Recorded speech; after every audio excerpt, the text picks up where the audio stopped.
Hello అండి, నమస్తే. Welcome to మన డివోషనల్ వ్లాగ్స్. నేనైతే ఈరోజు పాడ్యమి పూజ చేసుకున్నాను. సో దాన్ని కొంచెం చిన్న వీడియో తీసి మీతో షేర్ చేసుకుంటున్నాను, నేనైతే ఎలా చేసుకున్నాను అనేది. సో ముందుగా కొత్తగా చూసే వాళ్ళైతే నా ఛానల్ని సబ్స్క్రైబ్ చేయండి. సో ఈ వీడియో మీకు నచ్చితే లైక్ చేయండి, షేర్ చేయండి, సపోర్ట్ చేయండి నా ఛానల్ని.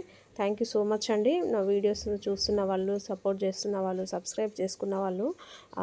ఇంకేమైనా సజెషన్స్ ఇవ్వాలన్నా నాకు కమెంట్ రూపంలో తెలియజేయండి. సో నేనైతే ఏంటంటే ఒక బేషన్ గుళ్ళ తీసుకున్నాను అనమాట.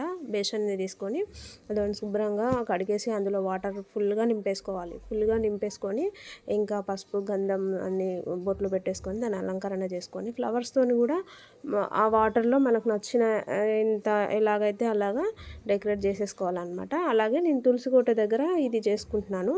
కొంతమంది ఏంటంటే ఇంట్లో చేసుకోకపోయినా టెంపుల్లోకి వెళ్ళి టెంపుల్లో వాటర్ ఉంటాయి కదా, ఆ వాటర్లో వదలొచ్చు అనమాట దీపాలు. సో పిండి దీపాలు అయినా సరే, ఉసిరి దీపాలు అయినా సరే. సో నేనైతే రెండు చేసుకున్నాను. తులసమ్మని అలంకరించుకోవాలి ముందుగా. మనకు సో బొట్లు పెట్టేసుకొని అది అలంకరించుకోవాలి. పాడ్యమి పూజ ఏంటి అంటే, పాడ్యమి పూజని ఇంకా కార్తీక మాసంలో ఇంకా ఎండ్ అయిపోతుంది కదా. సో ఇది నేనైతే ఇలా చేసుకున్నాను. సో మీరు ఎలా చేసుకున్నారు అనేది కూడా నాకు కామెంట్ రూపంలో తెలియజేయండి. సో ఇలా అలంకరణ చేసుకున్న తర్వాత తులసి కోటలో ఒక రాయి అయితే పెట్టాలంటారు కదా. సో అందుకని నేను ఒక రాయి పెట్టేసుకుంటాను. సో దానికి కూడా అలంకరించి అక్షంతల పూలతోనే అలంకరించి పూజిస్తాను. సో అలాగే నేను నిండు చెంబు పెట్టుకోవాలి కదా. సో అందుకని నిండుగా ఇందులోనైనా వాటర్ చేసుకోవాలి కాబట్టి ఒక నిండు చెంబు కూడా పెట్టుకోవాలి.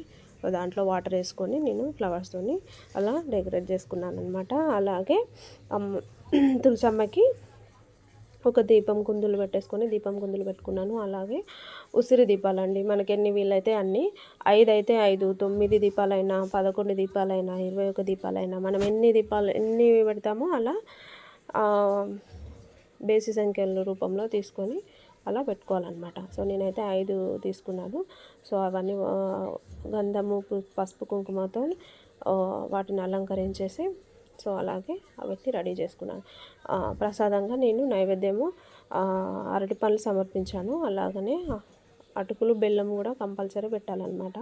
ఏ పూజ చేసినా, ఏది చేసినా అటుకులు, బెల్లం అయితే కంపల్సరీగా చేయాలి. నేను చిన్నగా స్వస్తికి ముగ్గునైతే పెట్టుకున్నాను. అలాగే పిండి దీపాలు కూడా కొన్ని రెడీ చేసుకున్నాను.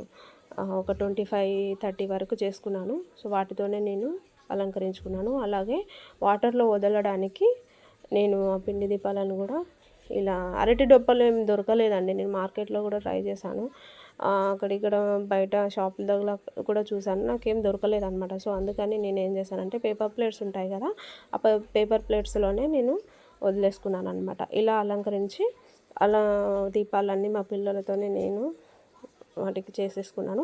అలాగే వాటర్లో కూడా నేను మా పాప ఇద్దరం కలిసి అందులో వాటర్లో వదిలేసామన్నమాట. సో ఇది చేసే టైం అయితే నాకు ఎంత 6:30-6 అవుతుందండి. ఇంకా కంప్లీట్గా చీకటి కూడా పడలేదు. సో ఆ టైంలో చేసుకున్నాను. సో మీరైతే ఎలా చేసుకుంటారు? సో